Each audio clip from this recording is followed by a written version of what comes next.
Hello. So we've already talked about something called the first derivative test, which we use the first derivative to determine if we had relative minimums or maximums, or in other words, relative extrema for a function based on how the first derivative changes. So now we're going to use the second derivative to do the same thing. So we have something called the second derivative test. So if c is a critical point of the first derivative, which means that the first derivative at c is either equal to 0 or the first derivative at c is undefined. Just for a quick review of what critical point means. So if the second derivative at c then is positive, or if f double prime of c is greater than 0, then we have a relative minimum. And it's because when we have a picture of a relative minimum, so say something like this, so c is right there at the bottom, we just learned that this is what a concave up function looks like. And we also just learned that concave up functions have positive second derivatives. So that's why if the second derivative at a critical point of the first derivative is positive, we have to be at a relative minimum. And then it's the exact opposite for when the second derivative is negative. So if the second derivative of your critical point is 0, then c is said to be a relative maximum. It's just because the picture is the exact opposite. So if we draw a quick relative maximum, put c at the top, we know that this is concave down, which we also just learned happens when the second derivative is negative or less than 0.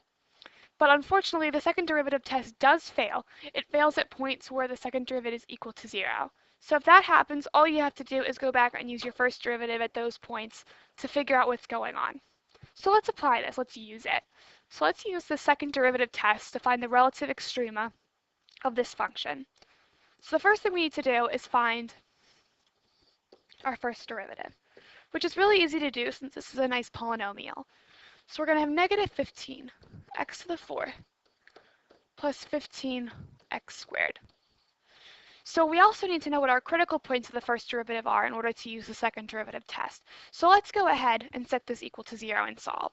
So we get 0 is equal to negative 15 x to the 4th plus 15 x squared, which if we factor out a negative 15 x squared from both of these terms, we're going to be left with a positive x squared minus 1 in here, which means that we can do 0, factoring this further and get negative 15x squared times x plus 1 times x minus 1, which means that we are going to have critical points at x equaling 0, x equaling negative 1, and x equaling positive 1 if we went ahead and set each of those terms equal to 0 and solved.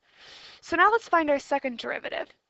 So all we have to do is take the derivative of the first derivative, which means that we're going to get negative 60 x cubed plus 30x. Okay, so now let's apply our second derivative test.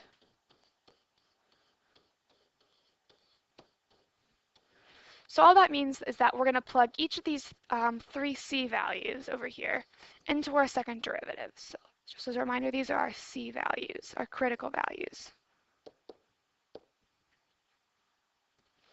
So first let's do f double prime of negative 1.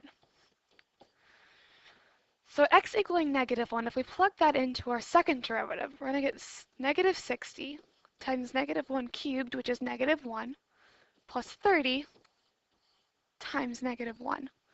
So negative 60 times negative 1 is actually positive 60. Positive 60 minus 30 is positive 30. So we have a positive second derivative at negative 1, which means that this right here is a relative minimum. Okay, let's do the same thing for positive 1. So the second derivative at positive 1 is going to be negative 60 times 1 plus 30 times 1. So we're going to get negative 60 plus 30, which is just negative 30. So since this is negative, by the second derivative test, we can say that this is a relative maximum. Okay, now let's see what happens when we plug in 0 to the second derivative. So when we plug in 0, we get negative 60 times 0, or 0, plus 30 times 0, which is again 0. So we get that the second derivative there is equal to 0, which means that the test fails. Which means that to figure out what's going on at 0, we actually have to go back to our first derivative and set up a sign chart and go back and plug it in and see what happens. But it's nice because now we only have to test values in the first derivative around the 0 point. We don't have to do it around the -1 and +1. So let's put our 0 critical point on here and then pick some test values. So let's plug in -1/2 and +1/2. So if we go ahead and plug -1/2 into our first derivative, we're going to get -15 times -1/2 raised to the 4th power plus 15 -1/2 to the 2nd power. So here we're going to get -15 times +1/16 plus 15 times +1/4, or we can rewrite that right away as +4/16 to give us a common denominator, which is going to give us -15/16 plus 60/16, which is just going to be 45/16.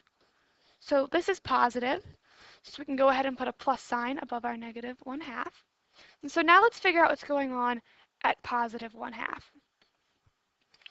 Okay, so if we plug +1/2 into our first derivative, we're going to get -15 times +1/2 to the 4th plus 15 times +1/2 squared. Okay, well again, that's going to give us -15 times 1/16 plus 15 times 4/16. Well, those are the same numbers, so we don't even have to go through and add them together and find an answer. This is going to be positive. So 0 is neither a relative min or a relative max, so it's not a relative extrema. But just because the second derivative was equal to 0 doesn't mean that you can instantly jump to it being not a relative extrema. You do have to go back into the first derivative, plug in some test values, and see what's going on. And because there was no change, no relative extrema. So that's how you go about using the second derivative test. You want to first find your first derivative and then solve for any critical values. Plug all of your critical values in into the second derivative and see if you get positive or negative answers. So you can label them as relative minimums or maximums. And then if you do get a point where your second derivative is equal to 0 at a critical value, you just want to go back and set up a sign chart for your first derivative, plug in some test values around it, and see what happens. So thank you so much for watching. Have a great rest of your day.